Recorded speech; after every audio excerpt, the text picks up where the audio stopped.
بسم الله الرحمن الرحيم. الحمد لله والصلاة والسلام على رسول الله وبعد.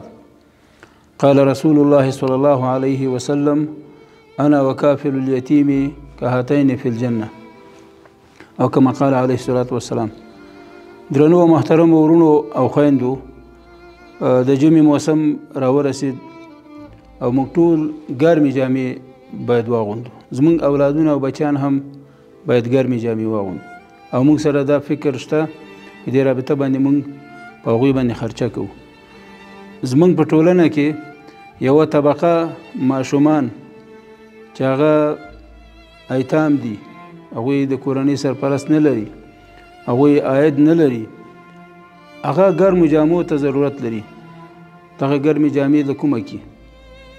نو په دې اساس دا زما او ستا او د دې هیواد د هر وګړي، که په داخل کې ده او که په خارج کې ده، مسؤلیت ده چې دغه طبقې ته، دغه محرومې طبقې ته، دغه د فقر سره مخ طبقې ته، دغو ایتامو ته، دغو ګلالیو بې سرپرسته ماشومانو ته د جمعې جامې واخلو. راځئ، ډېر غټ مصرف هم نه راځي.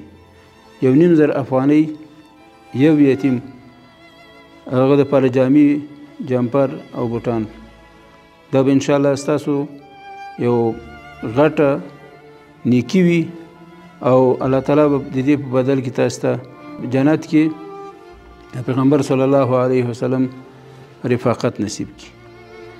راځئ چې د یتیمانو کفالت وکړو، راځئ چې یتیمانو ته د ژمي جامې واخلو.